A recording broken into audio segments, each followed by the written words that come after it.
Hi friends, அஸ்ஸலாமு அலைக்கும். உங்களில் ஒருவர் சேனலுக்கு உங்களை அன்புடன் வரவேற்கிறேன். இன்றைக்கி ஒரு அன்பாக்சிங் வீடியோ தான். என்னென்னா, பாத்திரங்கள் வைக்கிற ஸ்டாண்டு பார்த்திங்கன்னா ரொம்ப நாளாக வாங்கணும்னு நினச்சிட்டு இருந்தேன். இது அமேசான், ஃப்ளிப்கார்ட், மீஷோ எல்லாத்துலேயும் பார்த்துட்டே இருந்தேன். சரி, அமேசானில் வாங்கிடலாம், கொஞ்சம் நல்லாவே இருந்துச்சு குவாலிட்டி வைஸு. அதே மாதிரி பார்த்திங்கன்னா எனக்கு பிடிச்ச மாதிரி இருந்துச்சு அந்த ஸ்டாண்டு. சரி, வாங்கிடலான்னு சொல்லிட்டு தான் ஆர்டர் போட்டு வாங்கினேன். இதுக்கான ஃபிட் பண்ணுறதுக்கான எல்லா பொருளும் கொடுத்துருந்தாங்க. அந்த குட்டி அட்டை பாக்ஸில் அந்த இது ஸ்பூன் வைக்கிறதுக்கு மாதிரி ஃபிட் பண்ணுறது, கிளாஸ் வைக்க மாதிரி ஃபிட் பண்ணுறது, அப்புறம் குட்டியாக ஸ்க்ரூ ட்ரைவர் எல்லாமே கொடுத்துருந்தாங்க. பாருங்கள், மாட்டிட்டேன். இப்படி தான் இருந்துச்சு.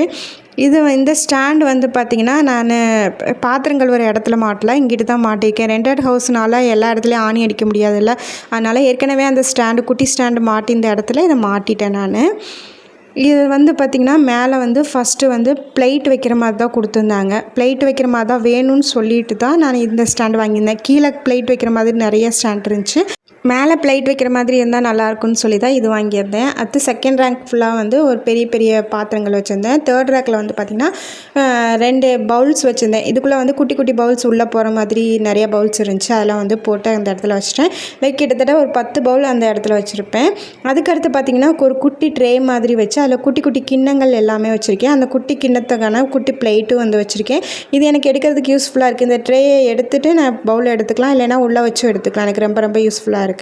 அதுக்கடுத்து கீழே பார்த்திங்கன்னா பெரிய பெரிய பவுல்ஸ் கொஞ்சம் வச்சுருக்கேன். இது குழம்பு ஊற்றி வைக்கிற பாத்திரம் 2ம். இது முட்டை வேக போடுற பாத்திரம் அது வச்சுருக்கேன். இங்கிட்டு பார்த்திங்கன்னா பெரிய பெரிய டீ கப்ஸு, குட்டி டீ கப்ஸு, ஒரு குட்டி செம்பு, அதுக்கப்புறம் டீ ஆற்றுறதுக்கு ஒரு பெரிய கிண்ணம், அந்த மாதிரி ஐட்டம்ஸ் இதில் வச்சுருக்கேன். அதுக்கடுத்து பார்த்திங்கன்னா ஆப்போசிட் சைடு பார்த்திங்கன்னா ஃபுல்லாக ஸ்பூன்ஸு, கரண்டி, இந்த மாதிரி ஐட்டம்ஸ் தொங்க விட்டுருக்கேன்.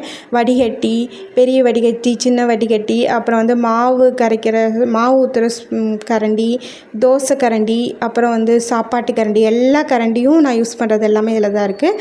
அடுத்து காய் சொரகிறது வச்சுருக்கேன். அப்புறம் பிளாஸ்டிக்கில் வடிகட்டிகள் வச்சுருக்கேன். எஸ்ஹூக் மாட்டி இதெல்லாம் மாட்டியிருக்கேன். அதுக்கு இந்த குட்டி ஸ்டாண்டு தான் மேலே மாட்டியிருந்தேன் ஃபஸ்ட்டு. இது எனக்கு பிளேட் வைக்கிறதுக்கு மட்டும்தான் கம்ஃபர்ட்டாக இருந்துச்சு. பாத்திரங்கள் எதுவும் வைக்கிறதுக்கு கம்ஃபர்ட்டாக இல்லை. இதில் பார்த்திங்களா ஊர்பட்ட பாத்திரங்கள் வச்சுட்டேன் நான். எனக்கு பாத்திரம் வைக்கிறதுக்கு இடமும் நிறைய கிடைச்ச மாதிரி இருக்குது. குட்டி கிச்சனாக இருக்கிறவங்களுக்கு இது ரொம்ப யூஸ்ஃபுல்லாக இருக்கும். இந்த இடத்துல தான் மாட்டலான்ட்டு இருந்தேன் சிங்கு கிட்டால். ஆனால் ரெண்டல் ஹவுஸ்னால நம்மள்ட்ட ஆணி அடிக்க முடியாது. அதனால் இந்த அந்த குட்டி ஸ்டாண்ட் மாட்டின இடத்துல மாட்டிட்டேன் நான். இது கவுண்டர் டாப் பக்கத்துலேயே இருக்கிறனால எனக்கு சமைச்சிட்டு இருக்கும்போது தட்டு தேவைப்பட்டாலும் எடுக்கிறதுக்கு ரொம்ப ஈஸியாக இருக்குது. ரொம்பவும் யூஸ்ஃபுல்லாக இருக்குது இது இங்கே மாட்டினனால. இந்த வீடியோஸ் உங்களுக்கு பிடிச்சிருந்தா லைக் பண்ணுங்கள், ஷேர் பண்ணுங்கள், கமெண்ட் பண்ணுங்கள். தேங்க்யூ ஃபார் வாட்சிங்.